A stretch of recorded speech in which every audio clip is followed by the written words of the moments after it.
Tá certo. Só pra gente finalizar, não aceita mesmo doação de sangue, não é isso, Ringo? Olha, as testemunhas de Jeová, elas fazem uso do seu direito.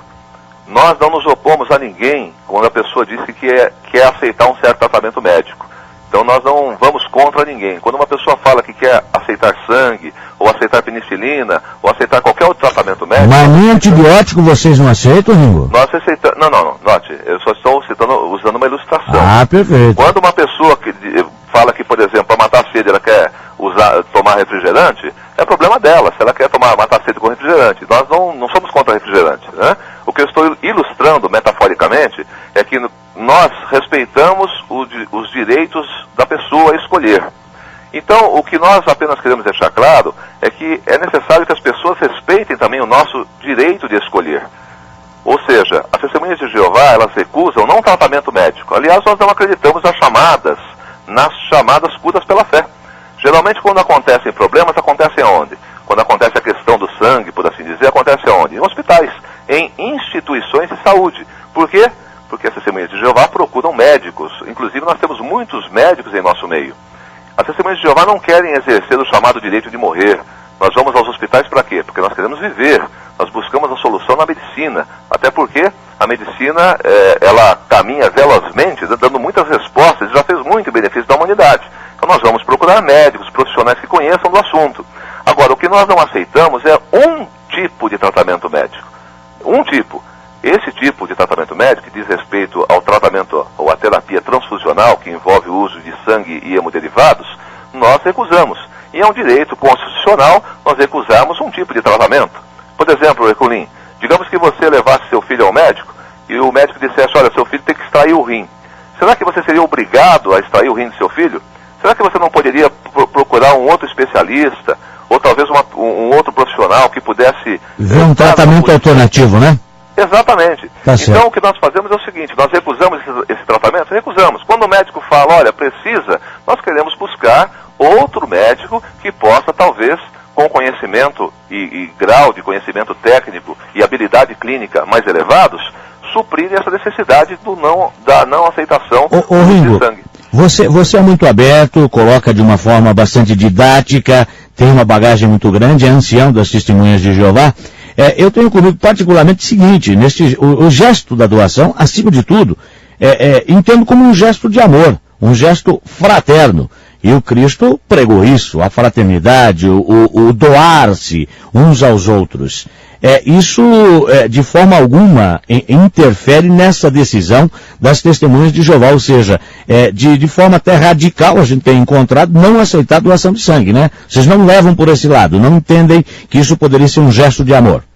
Não, Herculin, a Bíblia fala sobre o amor, e fala muito sobre o amor. Existe até o chamado capítulo do amor, em 1 Coríntios capítulo 13, né?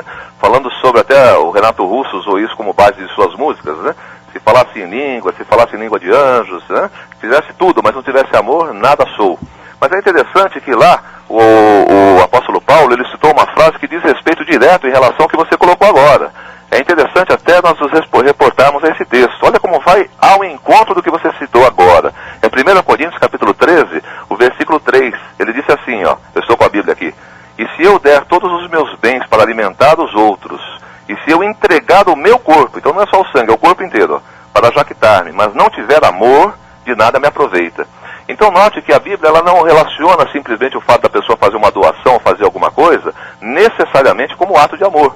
A pessoa pode também ter um conceito distorcido sobre o que é o amor e fazer alguma coisa contra a lei de Deus. Por exemplo, existem pessoas que dizem que matam por amor, e certamente você não concorda com isso, né? A pessoa que é contraproducente, é contraditório, é incoerente, é uma pessoa falar que mata por amor. Quem ama quer que a pessoa viva. Existem outras pessoas, no entanto, que dizem que vão, na linha de batalha, morrer pela pátria, porque amam a pátria e dão a vida por amor. O que acontece é que as testemunhas de Jeová, obedecendo uma regra bíblica, uma ordem bíblica, que é mais do que uma regra, um princípio bíblico, elas recusam-se terminantemente a aceitar o sangue como tratamento médico ou como alimento, e recusando-se a aceitar o sangue como alimento, como tratamento médico, acreditam piamente que estão fazendo a vontade de Deus. Existem motivos adicionais que o tempo não nos permite entrar em detalhes agora, mas que são muito esclarecedores, curiosos e interessantes. E as testemunhas de Jeová, por acatarem isso, sabem que estão fazendo isso por amor. Tá e certo. o único sangue que salva mesmo é o sangue do Filho de Deus, que deu o sangue dele, que é um sangue perfeito, justo, em favor de toda a humanidade. Abrindo perspectiva para a humanidade viver eternamente, que essa é a verdade. Só para a gente finalizar, eu gostaria que você desse para o ouvinte Jovem Pan, onde que está fundamentado, ou alguns dos locais onde se fundamenta este dogma, né, das testemunhas de Jeová contra a doação de sangue. Onde tem na Bíblia? As testemunhas de Jeová, note, eu queria deixar bem claro para você que não é que nós somos contra a doação de sangue. Não é bem isso. Eu entendo que por não fazer parte, obviamente, da nossa comunidade, é natural que você coloque isso assim. E eu não recrimino por isso. Apenas... aliás, isso é passado por todos que não fazem parte das testemunhas de Jeová, tem isso como algo absoluto, né? Então, por isso que é importante momentos como esse, a oportunidade que você está nos dando. Por exemplo, se você falar para mim que você vai doar sangue agora, como é que eu vou ser contra você doar sangue? O sangue é meu ou seu? Perfeito. Então eu não posso ser contra uma coisa que não me diz respeito. Nós não somos contra, é o que disse, nós não somos contra a pessoa ir doar sangue. Se ela quer doar sangue, ela pode doar sangue. Agora nós somos contra, sim, a pessoa querer obrigar-me pessoalmente a fazer uma coisa que dê direito, eu não quero. Eu estou exercendo meu direito em relação a fazer algo.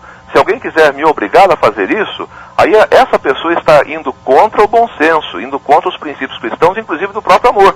A pessoa que diz, por exemplo, que algo é um ato de amor também, ou a composição do que faz com que a pessoa tenha amor, não diz que essa pessoa deva ser ditadora, deva exercer a sua vontade prevalecente sobre a vontade do próximo.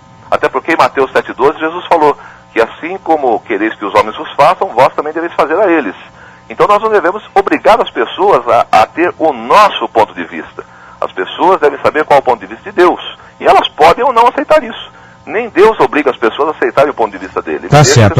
Agora, a questão do sangue está fundamentada na Bíblia, Ringo? Está fundamentado, sim. Onde? A palavra sangue aparece mais de 400 vezes na Bíblia. E é interessante que Deus, logo no início, ele mostrou que o uso do sangue era restrito, né? Restrito ao sacrifício. O sangue poderia ser usado na Bíblia apenas, ou dos tempos bíblicos, né? Apenas como elemento sacrificial. Muitos até se perguntam por quê, Colim. Às vezes você conversa com pastores ou clérigos religiosos, e se você perguntar firmemente por que existiam sacrifícios de animais e o sangue era derramado, eles vão dar muitos motivos, mas o cerne da questão é que o ser humano, ele morre porque o pecado foi introduzido. Até certos dias atrás eu vi uma reportagem que, num documentário, um biólogo ele disse o seguinte: a morte é uma doença incurável, né, passado geneticamente de um para o outro, né? Então, com 100% de taxa de mortalidade, né? A vida, melhor dizendo, me perdoe, agora eu lembrei. A vida é uma doença com 100% de taxa de mortalidade. Transmitida de pai para filho com 100% de taxa de mortalidade. Sem dúvida. Então note que, ao passar a vida, por assim dizer, para os filhos, os pais passam também o pecado. E a Bíblia mostra que o motivo da pessoa, do ser humano morrer, isso está em Romanos 5,12. O motivo do ser humano morrer é por causa do pecado. Agora veja, que chance você teve, Herculin? Que chance eu tive? Nós não estivemos, segundo o que a Bíblia mostra, pessoalmente lá no Jardim do Éden, né, conforme mostra Gênesis, para tomar uma decisão sábia, coisa que Adão e Eva não fizeram. Então, a vida de Cristo veio, ele se entregando, dá essa chance para que nós possamos responder por nós. Né? Nós possamos fazer isso por nós. E em relação ao sangue, a Bíblia fala que os cristãos devem se abster de sangue. No tempo que eu mencionei para você antes de Cristo, que existiam sacrifícios, né, de animais, até que eu mencionei que algumas pessoas talvez não saberiam por que isso aconteceria, é porque dentro da raça humana, não poderia ninguém representar-nos sem pecado. Qualquer pessoa que pudesse querer se entregar, eu me entrego em favor de vocês, não adiantaria nada. Seria um pecador também. Agora, usava-se então animais por quê? Porque os animais não morrem porque pecam. Os animais não têm pecado. Eles sofrem, inclusive, muitos deles, né, sofrem, alguns até em extinção, nas mãos dos humanos. Eles morrem porque foram colocados como uma decoração sobre a Terra, um ciclo existencial sobre a Terra. Tá certo. Então foi-se buscar numa outra raça, na raça animal, por assim dizer, uma vida sem pecado para ser ofertada a Deus. Até que veio Jesus. Por isso que ele é simbolicamente chamado de animal, por assim dizer, chamado de cordeiro, que é um animal.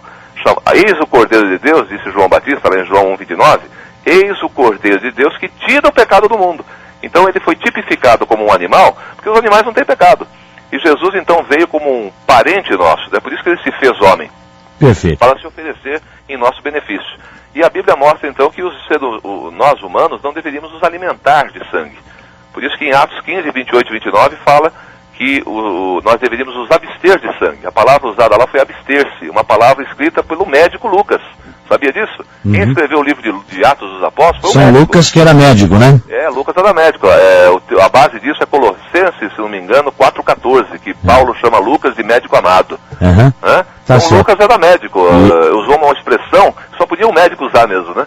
Era abster-se de sangue. Assim que se alguém falar para você se abster de álcool, se você aplicar álcool na veia, você não está se abstendo de álcool, você vai morrer mais depressa ainda, né? Tá certo. Ô Ringo, foi um prazer muito grande tê-lo aqui nesta programação da Jovem Pan, e nós é que agradecemos você colocando um pouco alguns pontos polêmicos, outros não muito bem compreendidos pela maioria, né, que sempre está falando, tem curiosidade sobre as testemunhas de Jeová. Muito obrigado, tenha um bom dia, Ringo. Um bom dia para você também, estamos à disposição, viu? Se quiser ligar para a gente, nosso telefone é 9771-8922. Pode ligar, a gente pode até marcar uma visita, alguma coisa que as pessoas talvez queiram maiores esclarecimentos. Grande abraço. Tá certo. Outra você. O Gregório Garcia, conhecido como Ringo, radialista, publicitário, ele é ancião das Testemunhas de Jeová e também exerce o cargo de superintendente da religião aqui em Sorocaba. Mais uma participação nesta programação especial da Jovem Pan.